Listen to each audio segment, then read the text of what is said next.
guys, my name is Leomie Anderson and I'm so excited to have my babe Munroe here for the LAPP X Flannels exclusive launch, and we are going to be talking about everything confidence, wellness, body, you name it, we're talking it. So babes, tell me, how have you been during this time? I know things have been super crazy. I feel good. I feel like we're coming out the end of it. I feel like we've all, you know, gone through it together to various degrees, of course. But yeah, I feel like life's going to be better on the other side of this. Yeah, for sure. I agree. I feel like during this time, we've all learned to appreciate one another a lot more, even though we haven't been able to see each other as much. I know for a fact that I'm so appreciative of friendships like our own. I missed you so much. Right? It's really wild to like want to see your friends and not be able to see your friends. And I think that I really started to value the importance of human contact and like intimacy as well. Not just like sex, obviously, which I really, really miss. But, but like just being able to cuddle a friend and like help a friend as well that's going through something, because it's so wild. Like if a friend got COVID, you know, usually you'll be able to like help your friend and go and see them, and there was none of that. So yeah, it's been a bit crazy. So tell me, how have you been, you know, looking after your mental health during this time? I've definitely had my ups and downs, but I think you just need to be really vocal and communicate. And even though we're not seeing each other, I feel like communication has definitely improved, because if you're not communicating with anybody, then you just become really reclusive and isolated. So my relationship with my parents has actually really improved. We're talking once a week minimum, like as a family, but I talk to my mum pretty much every day. But yeah, my mum got COVID and my dad like managed to not get it, but just got his jab. So yeah, I think it just really improved the way that we communicate as a family. That's really good. But I didn't really know about my mental health. I think just listening to my body, and if I want to do something, then do it. Just like, you know, don't deprive yourself of like, you know, comfort eating, or like, I mean, I'm a real eater anyway. And I don't know, like I improved my cooking. Okay. I did a bit of cooking. I did a little bit of cooking. So I tried out some like menus, some, you know, some, not menus, recipes. Yeah, I was about to say menus. I've been trying out the menus as well on Deliveroo. But yeah, so I don't know. I just think go for what your body is telling you to go for. And yeah, obviously with no sex as well, just like it's been nice to kind of, you know, revisit my body and things like that. Don't know if we can talk about that. But Revisiting your body. We'll have that conversation when the camera's cut. So tell me, what does wellness mean to you? Wellness to me is a journey. I don't think that we're ever completely done exploring, you know, our potential, or, you know, delving into our past as well. Because I feel like wellness really is, as much as it is your present and your future, you need to really process what you've been through. And we've all been through stuff. And this is such a traumatic time that we're going through. So I think just really taking stock and not ignoring it. The fact that a lot of people have passed away, and a lot of people are experiencing, you know, financial hardship, unemployment. So I think, you know, just really taking stock and sitting with the moment has really helped me, but not letting it overtake me as well. So not getting too concerned with, you know, news feeds and things like that. Just making sure that I'm okay and that I'm taking stock of everything going on. When we're thinking about our value in relation to how many people are following us, it takes our personality and our individuality and all of the things that make us unique and puts a currency on it. Yes, it and does. Then how do we sustain that without concerning ourselves with what other people want?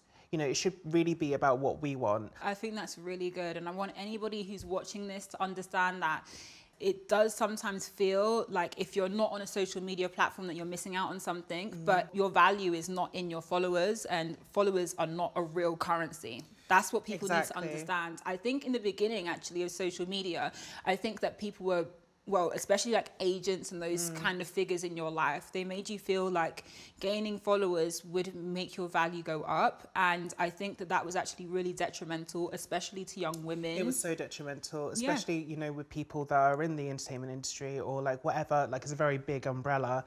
But if I can give anybody advice, it's to make social media work for you. Don't make yourself work for it. Don't start trying to gain followers, trying to, you know, I really feel like as soon as you start to try and make a name for yourself by being something that you're not, just to kind of fit in, that's when you're doomed. You're going down. And it's such a slippery slope because you don't even see it happening, because you post something and then you don't get the amount of likes that in your head you thought that you were going to get, and then you're like, oh, delete, actually, because that hasn't got the currency. And it's such a slippery slope because you are not worth the amount of likes that you get. You are so much more precious than that. You know, if I post like something that I'm really excited about and it doesn't, you know, if the algorithm's like, nope, then we shouldn't even have those thoughts. We shouldn't be thinking of our social presence as capital or as value, because it's a bonus. It's not the, you know, it's not the essence of what makes Leomie or Munroe. I know that you recently appeared in FKA Twigs' latest music video. Tell me all about it. I want to know everything, all the details, what it was like to work with her, all of that. So I met Twigs about 3-4 years ago, and I've always been a huge fan anyway. I mean, she's a genius, and so creative, and we've got a lot of the same friends, and so we just kind of like got talking through them. And then, she just got in contact and was like, I got this project and I really want you to be in it. Would you be up for it? And then I did actually know what it was, but I mean, when Twigs calls, you just say yes. Yeah. Because it's going to be beautiful. Yeah. There's, you know, I've never seen her do something that I'm just like, could have been better. It's always extremely, 10 out of 10. Yes, 10 out of 10. And she had Clara Amfo in it as well, Renee Edo Lodge, Benjamin Zephaniah. It was very about, you know, blackness and all kinds of blackness, and not judging people before you know what they are about or who they are. So shout out to Twigs and Heady One. That was really nice to get involved in that as well, and to be inclusive as well.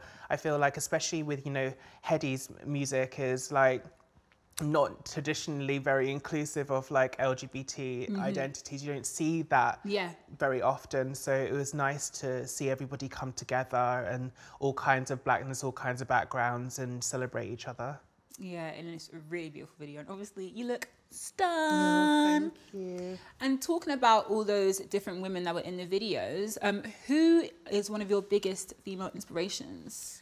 I would say, oh God, I got so many. I just put you on the spot there. Yeah. You can just say me if you just want to have like just the top of the head. Obviously. Top of the head. You know what? I mean, I'm not really so much inspired by individuals, because you know, you only really know someone so much. True. And sometimes you meet the people that you think you're inspirational. Never meet a hero sometimes. That's true. But I'm, you know, impressed by any woman, and especially black women, especially black trans women, who have, you know, just thrown out the rule book and just done whatever they want. Like, this is why I'm like so impressed with you as well, because you just do you, and you're doing something that no one really has done before in the UK, especially, of like, you know, this holistic approach to, you know, your culture, your identity, and your womanhood. I feel like, and you've always been super inclusive. Thank you. So like when we were in New York together and you did that presentation, and it was all trans women, it was incredible. You really walk the walk, not just talk the talk. So that's what I love. I love anybody who walks the walk and doesn't just, you know, talk about it. Thank you. Thank you. And honestly, like, being able to do this project with Flannels as well was super important to me, to try and represent as many people as I could. Yeah. And I want to thank Flannels as well for allowing me to bring together these amazing people who stand for so much. And, you know, also get to look really great doing it. So, you know, I have to just ask you a couple questions about just LAPP, athleisure, and just obviously looking very cute. So talk to me about how this look is making you feel. I'm a comfy queen, so I'm all about, you know, baggy tracksuits, especially in 2020. It has definitely been my go-to. And I'm actually still recovering from surgery right now, so I'm very swollen. So I was like, Leomie, you're not putting me in something skin tight today. But You know what? I think that this fits really nicely as well, and it like kind of little waist cinch as well. So yeah, you know, it's yeah, like, you got a little the drawstring girls there, you with can the get yourself booties situated. and the boobs. Okay, so how do you invest in yourself? And what would be your advice to somebody who, you know, they know that they want to step up mentally, spiritually? What would be your advice to invest in oneself? I think it's so important to decipher what you want and what other people want. Because if you're investing in yourself in something that is unsustainable with regards to your attention or your happiness or your fulfillment, then it will just fall apart eventually. I think that you need to be very singular minded sometimes with regards to your ambitions. Even, you know, wellness, it needs to be a long-term commitment. And I instill that as well with a lot of the activism work that I do when people are like, how can I be an ally? How can I be a better ally to such and such community? And it's not necessarily, you know, a cut and dry thing. You need to really look at your life and you need to think, this is something that I want to focus on and zone in on that and, you know, build around that, but also make sure that you're supported. Yeah. Make sure that the people around you ground you and not, you know, tell you what you want to hear or gas you up. And that's another thing about social media as well. It can be quite difficult because we're all building our own communities and it's not always real because people have like an idea about who you are and you represent something to them in their head. But it's so important to make sure that you're building a life outside of online.